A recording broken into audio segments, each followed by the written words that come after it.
Hello everyone, आपका teacher helping hand channel में स्वागत है।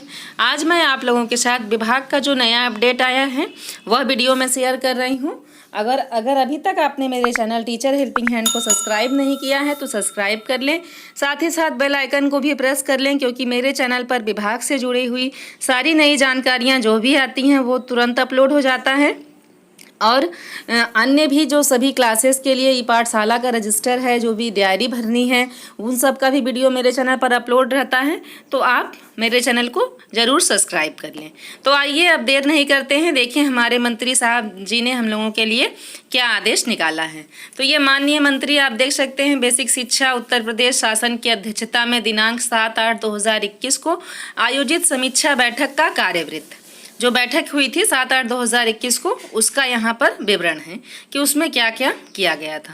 तो यहाँ तो अधिकारियों के नाम लिखे हुए हैं जो उसमें प्रतिभाग किए थे, जिसमें दीपक कुमार प्रमुख सचिव, अनामिका सिंह सचिव बेसिक शिक्षा उत्तर प्रदेश, इन लोगों का नाम है सभी जो उसमें शामिल हुए थे।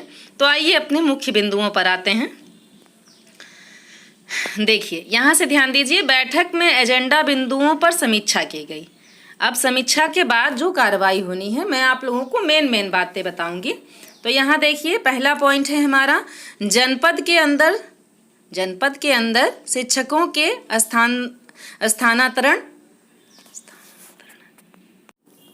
तो अब देखिए, ये हमारा पहला पॉइंट है जनपद के अंदर शिक्षकों के स्थानांतरण एवं समायोजन के बारे में।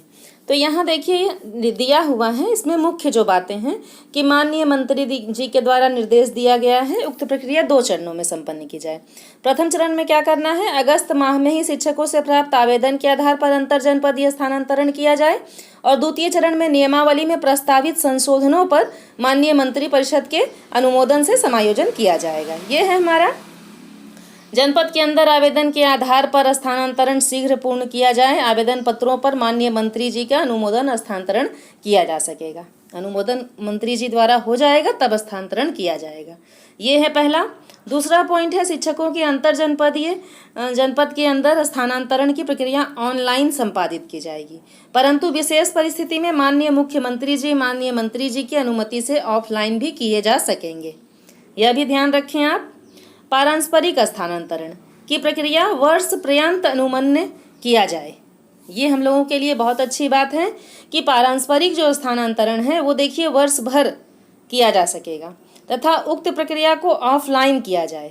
पारस्परिक स्थानांतरण जो म्यूचुअल है वो ऑफलाइन किया जाए, ताकि यदि 2 शिक्षक जिनके ग्रेड एवं कैडर समान हैं तथा आपसी सहमति से पारस्परिक स्थानांतरण चाहते हैं तो उनके लिए स्थानांतरण के प्राविधान किए जाएं।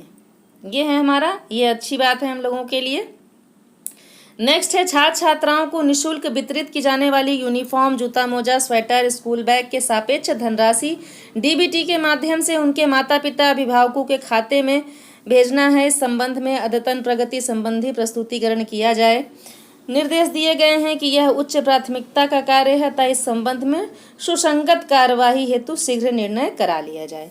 तो ये है हमारा पॉइंट, जो 4 पॉइंट है ये हमारा ये है। अब देखिए नेक्स्ट पॉइंट हमारा क्या, देखिए नेक्स्ट पेज जो हमारा नेक्स्ट है पॉइंट 5वां, एनआईसी के माध्यम से शिक्षा विभाग के अनेकों कार्य किए जा रहे हैं, जैसे स्थानांतरित शिक्षकों का विद्यालय आवंटन, अंतर जनपदीय स्थानांतरण, टीईटी से संबंधित कार्य, सहायता प्राप्त विद्यालयों में शिक्षकों के चयन हेतु परीक्षा नियामक प्राधिकारी उत्तर प्रदेश प्रयागराज द्वारा कराई जाने वाली परीक्षा आदि। एनआईसी के उच्च अधिकारियों के साथ बैठक कर प्रक्रिया तथा समय सारणी निर्धारित की जाए। ये हम लोगों के लिए मुख्य नहीं है। अब देखिए इसमें क्या है हमारा 6ठा पॉइंट है माध्यमिक शिक्षा विभाग के अधीनस्थ संस्कृत विद्यालयों में शिक्षकों का चयन।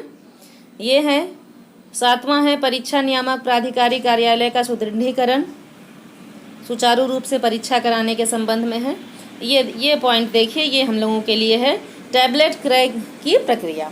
प्रकरण में अद्यतन अपेक्षित प्रगति न होने की स्थिति के दृष्टिगत माननीय मंत्री जी द्वारा निर्देश दिए गए हैं कि इस पूरी प्रक्रिया को नए सिरे से रिविजिट किया जाए। यह भी सुझाव दिए गए हैं कि इस प्रक्रिया के पूर्व ही इंडस्ट्री कंस्ट्रक्शन कर लिया जाए, ताकि इस संबंध में टेंडर होने के बाद कोई असहज स्थिति उत्पन्न ना हो।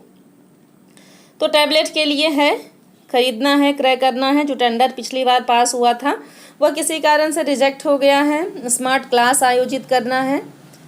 तो ये सब हमारा है 8वें पॉइंट में। 9वें में देखिए मृतक आश्रित नियुक्ति है। इस संबंध में निर्देश दिए गए हैं कि पत्रावली से संबंधित जो परीक्षाएं व आंकड़े शासन स्तर से या माननीय मुख्यमंत्री से कार्यालय से चाही गई है उन्हें तत्काल उपलब्ध कराते हुए पत्रावली शासन के माध्यम से माननीय मुख्यमंत्री जी के निर्णय हेतु प्रस्तुत किया जाए। यह भी बहुत जरूरी काम है। शिक्षकों की पदोन्नति। जूनियर हाई स्कूल के शिक्षकों के पदोन्नति से संबंधित वाद लंबित है। इस संबंध में माननीय मंत्री जी द्वारा निर्देशित किया गया है कि प्राथमिक स्तर के सहायक शिक्षकों की पदोन्नति की प्रक्रिया में कोई वाद लंबित नहीं है तो उनको सबसे पहले प्राथमिक प्रधानाध्यापक के रूप में पदोन्नत किए जाने का प्रस्ताव तैयार कर उपलब्ध कराया जाए। जूनियर हाई स्कूल के पदोन्नति हेतु लंबित वादों को विभाग की ओर से सघन पैरवी करते हुए तत्काल निस्तारित कराया जाए तथा लंबित पदोन्नति को पूर्ण किया जाए। ये है हमारे लोगों के लिए पॉइंट है शिक्षकों की पदोन्नति। नेक्स्ट है देखिए कस्तूरबा गांधी बालिका विद्यालयों के उच्चीकरण भवन निर्माण कार्य में तीव्रता लाई जाए, इसका सघन अनुश्रवण किया जाए। यह अपेक्षा है कि जिस ब्लॉक में कस्तूरबा गांधी बालिका विद्यालय स्थित है उस ब्लॉक के जूनियर हाई स्कूल के शिक्षिकाओं को आवेदन के आधार पर प्रतिनियुक्ति के तौर पर सुपरवाइजर प्रधानाध्यापक के रूप में कस्तूरबा गांधी बालिका विद्यालय में पदस्थापित किए जाने के संबंध में प्रस्ताव उपलब्ध कराया जाए। ये है हमारा। और शिक्षा विभाग में कार्य कर रहे नॉन फाइनेंशियली MOU वाले सभी स्वयंसेवी संस्थाओं, सभी तकनीकी एवं अकादमिक संस्थानों के साथ माननीय मंत्री जी की अध्यक्षता में बैठक शीघ्र आयोजित की जाए। खंड शिक्षा अधिकारियों के सेवा नियमावली, पदोन्नति, कोटा आदि पर जिस पर स्तर पर कार्यवाही लंबित है उसे गति प्रदान किया जाए। तो ये हमारे कुछ पॉइंट्स हैं। अब हम देखते हैं नेक्स्ट पॉइंट अपना। फिर ये देखिए हमारा नेक्स्ट पॉइंट जो है ये 14 नंबर पॉइंट में है पाठ्य पुस्तकों के वितरण की कुछ जनपदों में धीमी प्रगति पर माननीय मंत्री जी द्वारा असंतोष व्यक्त किया गया है तथा कार्य में शीघ्रता लाने के निर्देश दिए गए हैं। नेक्स्ट 15 है कोविड-19 काल में दिवंगत अधिकारियों कर्मचारियों के आश्रितों को नियुक्ति प्रदान करना तथा देयकों का शीघ्र भुगतान करना सुनिश्चित किया जाए। यह काम तो बिल्कुल ज़रूरी है। हमारे बहुत सारे शिक्षक साथी थे ऐसे। नेक्स्ट देखिए बेसिक शिक्षा विभाग की उपलब्धियों से संबंधित बुकलेट। माननीय मंत्री जी द्वारा अपेक्षा की गई है कि दिनांक 17/8/2021 से प्रारंभ होने वाली विधानसभा सत्र के पूर्व ही विभाग द्वारा विगत 4 वर्षों की उपलब्धियों की एक बुकलेट तैयार कर विधानसभा के पटल पर सभी माननीय सदस्यों के अवलोकन करने हेतु उपलब्ध कराया जाए। तो ये हमारा जितना जो आदेश आया था विभाग के द्वारा वो मैंने आप लोगों को अपडेट किया कि उस दिन जो बैठक हुई थी उसमें क्या क्या मुख्य बिंदु थे, उस पर क्या क्या कार्य करने थे। आदेश आप देख सकते हैं। डॉक्टर सवेंद्र विक्रम बहादुर सिंह जो हमारे शिक्षा निदेशक हैं उत्तर प्रदेश लखनऊ के, उनका है। दिनांक 13 अगस्त 2021 को इसका प्रकाशन हुआ है, देख सकते हैं आप सब। तो ये है हमारा। तो आप इसी तरह से जो इसमें इसके अनुसार से जो आपके लिए ज़रूरी है उस पॉइंट पर आप ध्यान दे दें और वही मुख्य मैंने आप लोगों को बातें भी बताई हैं जो हम लोगों से जुड़ी हुई हैं।